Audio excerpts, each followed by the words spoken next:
Bonsoir avec tous les fans de Vance le Penseur. Je suis bel et bien là pour me répondre avec certains messages, certaines questions que j'ai trouvées sur Facebook, sur Instagram de la part de mes fans. Yo madame, surtout sous texte philosophe là, qui ça qui t'est motivé, côté me sortir à inspiration ça. Et gain qui même dit c'est tellement beau, c'est tellement impressionnant ce texte. Texte ça fait OM comme un grand et ce texte m'a mis dans le monde des grands hommes, des grands penseurs. Et ils ont raison parce que ce texte c'est pas n'importe quoi, c'est purement de la réflexion, c'est penser me jeter sur une feuille. Et puis, on me dit, ce serait intéressant de faire une petite vidéo pour répondre avec certaines questions qu'ils m'ont posées. Comme question, qui ça motive, pour qui ça m'écrit texte ça, et ça fait texte ça fort, parler en gros de texte là, ça mouais qui vient la donne, le style d'écriture, tout ça. Bon, d'abord, philosophe, c'est une notion qui est originale, qui te paraît nouveau pour un pile monde et qui t'agit dans curiosité. Un pile t'a dit tête yo, qu'est-ce que je vais dire à travers ce titre? Et là, qu'est-ce que j'ai voulu faire? Je voulais faire un mariage entre la philosophie et la poésie pour expliquer une réalité. Et c'était pas vraiment facile.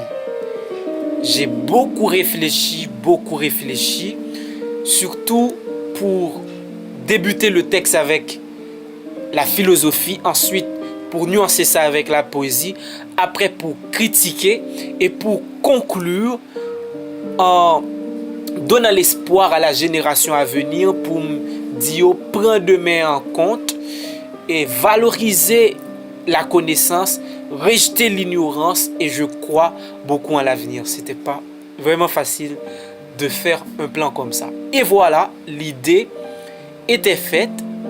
Plan là, j'ai commencé à poser un ensemble de questions philosophiques. Certainement, beaucoup de philosophes dans l'Antiquité jusqu'à date à poser des questions. Ça, c'est des questions éternelles qui pas gain la réponse, mais qui gain une réponse. Comme qu'est-ce que l'être, qu'est-ce que l'homme, qu'est-ce que le non-être, quel est le sens de la vie. C'est des questions Anaximandre, Anaximène, Thalès déjà posées comme qu'est-ce que le bonheur.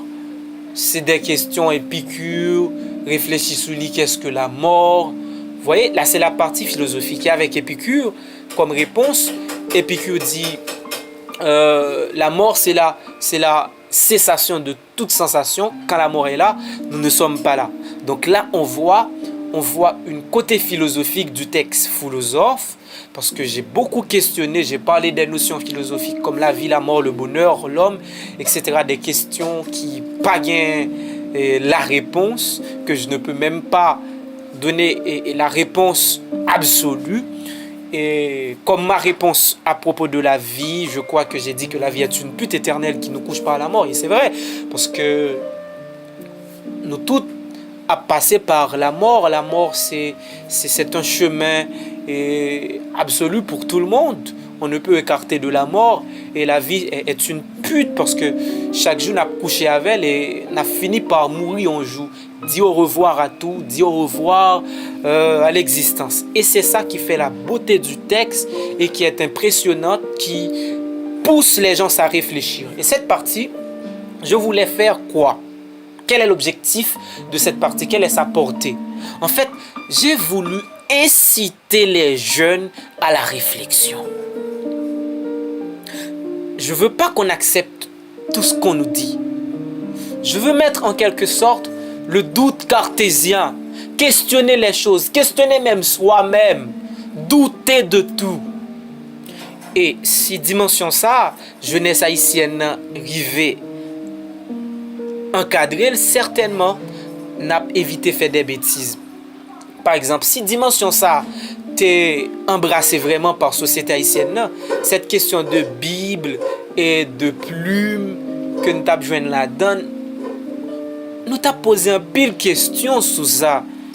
Cette question, quand on nous dit d'aller voter comme ça, nous t'avons dit qui plan, qui avenir, où est le projet, où est le plan politique pour changer telle ou telle chose. Nous t'avons évité de tromper nous. Là, cette partie, j'ai voulu inciter les jeunes à réfléchir, à questionner surtout. Et la deuxième partie, c'est partie critique là, m'a identifié qui est-ce qui philosophe, qu'est-ce qui philosophe. Exemple, les grands professeurs, les universitaires, les gens qui réfléchissent, les poètes dans notre société sont vus comme des philosophes. Pourquoi? Parce qu'ils n'ont pas encadré. Qu'est-ce qu'un philosophe dans le monde de Vance le penseur? Un philosophe, c'est un savant, c'est un scientifique, c'est un chercheur, c'est un penseur qui est ignoré par sa société, par les ignorants. Et comme critique, j'ai dit, quand les ignorants sont devenus Dieu, et qu'est-ce qu'on va voir finalement? Les connaisseurs, les penseurs, les gens qui réfléchissent, finissent comme des démons, sans encadrement. Et Noël chaque jour. Nous finissons l'école, nous faisons des grandes études, mais à quelle fin ici? On ne nous prend pas en compte. Et c'est là le problème de cette société. Et j'ai conclu pour dire avec la génération à venir de changer la donne. Je crois beaucoup dans la génération à venir. Et c'est par le présent, on peut préparer l'avenir. Vous qui êtes jeunes, prenez un temps, réfléchis sur votre avenir. Réfléchis sur le paysage. Et regarde comment que tu peux collaborer pour changer la donne. Et ça qui a changé, c'est par la réflexion, c'est par l'éducation. Ce texte est fort. Ce texte a une dimension réflexive, émotionnelle. Ce texte fait me paraître comme éloquent. Ce texte questionne tout. C'est dans le but de changer cette société. J'écris pour vous aider à réfléchir, à penser. Et pour ne pas accepter n'importe bagaille. Donc voilà, je pense que l'explication, même si c'est assez brève, a été OK pour vous.